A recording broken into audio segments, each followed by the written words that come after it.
Maxwell Ponderosa, your referee for this, our final fight of the night. Luis Espinoza and Loren Noody.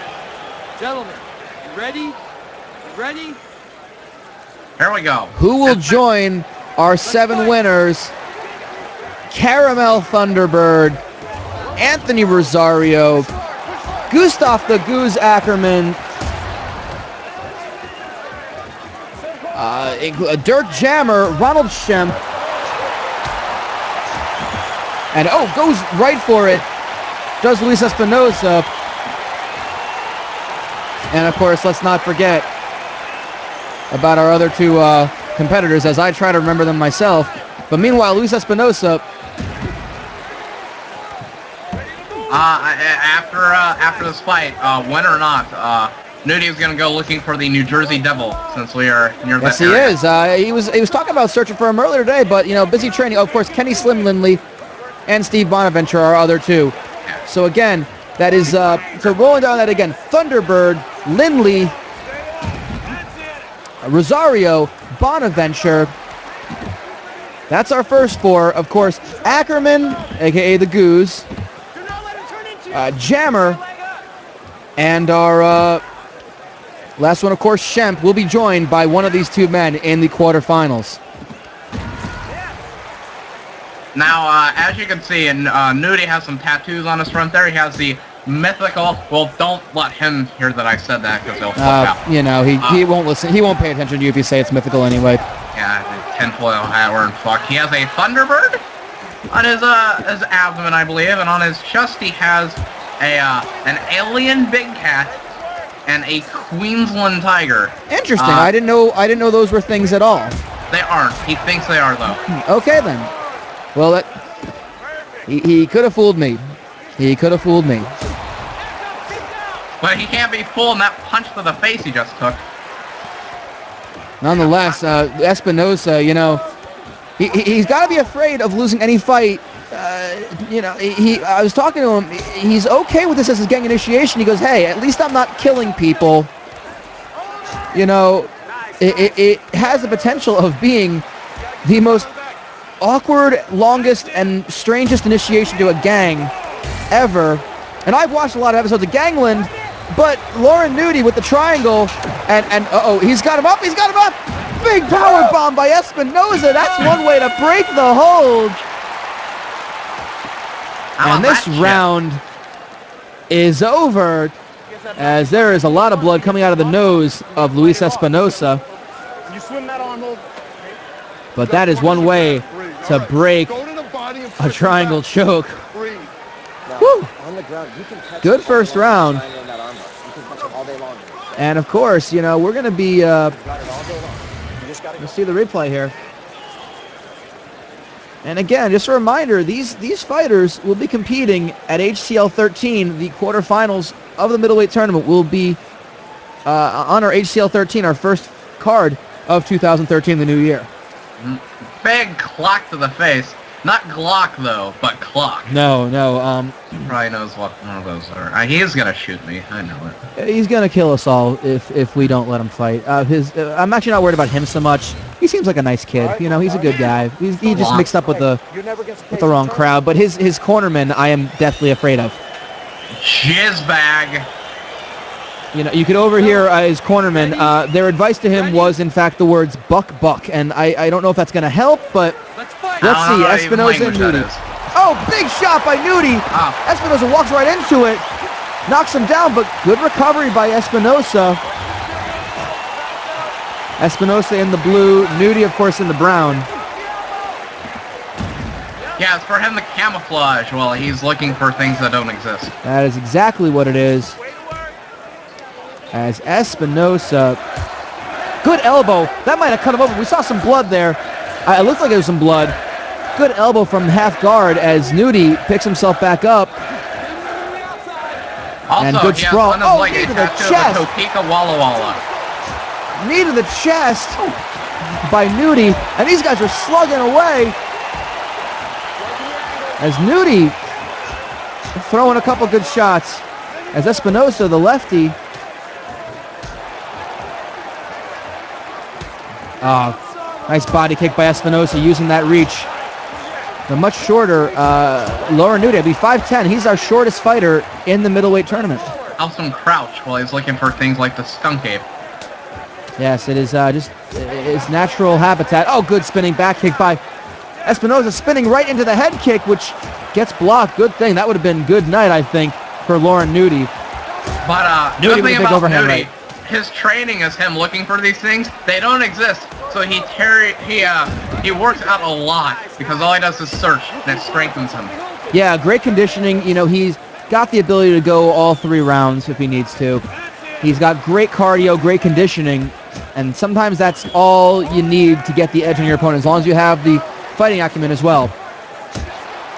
As, again, that elbow, that short elbow by Espinoza, and he gets mount. He's going to hold him down. A good shot, couple good shots. And Noody able to kind of reverse this.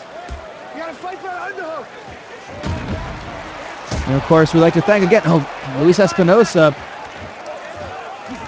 Good shots from the guard this time, and a nice sprawl, just neutralizing the takedown attempt. If he can sprawl again, yep, there he goes. The good circling and sprawling. He realized his back was up against the cage. He turned out of it.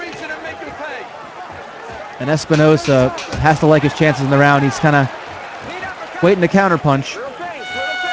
And that's the end of round 2. Maxwell Ponderosa comes in and says, back to your corners. And boy, what a big couple of weeks it's been for us, Randy. Man, we had totally HCL 10, gigantic, best shows we've had so far. We've heard some great reviews coming out of our fans from the trades about HCL 10. People saying that was one of their favorites. Randy, I know you loved that show. That was one of your. You told me right after we were on the air. That was my favorite to call of all of our shows.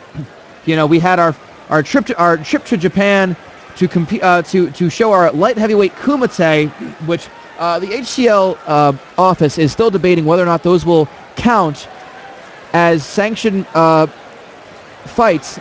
They are mixed martial arts fights, but we're not necessarily sure if they're going to be counted in the records. That still has to be deliberated. But Peter Oliveira, a 0-3 fighter, won the kumite, and that would make him 4-3 if they count. I mean, just nuts. And then we have 16 debuting fighters. I gotta say, these fighters have not disappointed. You eat jizz like it's a milkshake. And you know, I think, Randy, we deserve a good long break after this as HCL prepares for our 12th show. Oh boy, yeah. At the end of December, after the holidays, before the New Year's, as Espinoza and Noody in the last round of our last fight tonight. Big uppercut by Espinoza. He knows this could be where he wins it. And he's throwing a couple good body kicks. Those kicks to the body and the leg are gonna wear down Noody. And that's a good, just rushes in with that overhand left. He's working from a southpaw. So Noody's got to watch for that rear kick, the left kick from Espinoza. It's landing anytime he wants to throw it. And Noody, good sprawl, goes to the back. He's going to go for a choke. Works his way back into mount. Espinoza may fall victim to an armbar here. Oh, shit. He's got that S grip that's really tight. This might be just fatigue setting in. It might be too late in the fight for Noody to really effectively land that. I mean, you know, he's got great cardio as some good shots from the guard by Espinoza. Moves to side control. You got fatigue might be setting in for Noody. He's got cardio. He's got conditioning. But again, training for a fight, training for searching for animals that don't exist, and actually being in there are two different things. So it might just be his adrenaline, his nerves getting the best of him. You know, that's something I noticed. All these guys, most of them decisions, shows how tough they are. It shows how tough they are. It also shows how careful they are and how smart fighters they are. You know, you're nervous in your first fight. You don't want to go all out. You want to fight the fight you're ready for. And, you know, it's nothing against going to a decision. It's a strategic thing. Neither of them want to put them into any sort of way that they put themselves in danger. And we love knockouts here in the HCL. We love them. But there's something to be said about fighting a smart fight.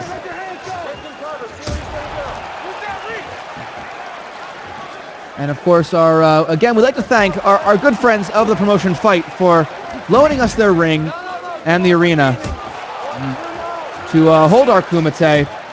Great.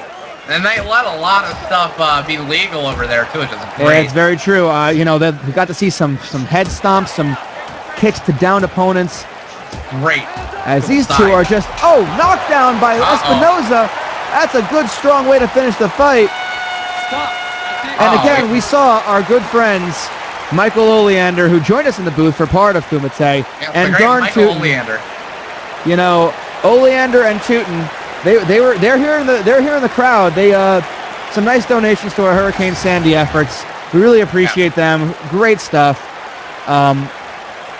That round finished with a big punch to the mouth, though. And you know, I spoke with Darn Tootin earlier tonight. He's a really nice guy. He said he was just filming some commercials, telling kids to eat their rocks. I don't know. He said kids need to eat all animals, vegetables, and minerals, and he said that he broke some teeth by eating rocks for the commercial. I can't wait to see those. They also wanted kids to do dips. Ladies and gentlemen, Well, let's see who goes to. Action. We go to Cowboy the hat. judges' scorecards for a decision. The judges score it 29-28, 29-28, and 29-28. Declaring the winner by unanimous decision, El Diablo. Well, a close fight, but the gang initiation continues for Luis Espinoza. A strong performance from him. Nothing to be ashamed of for Loren Noody, but Luis Espinoza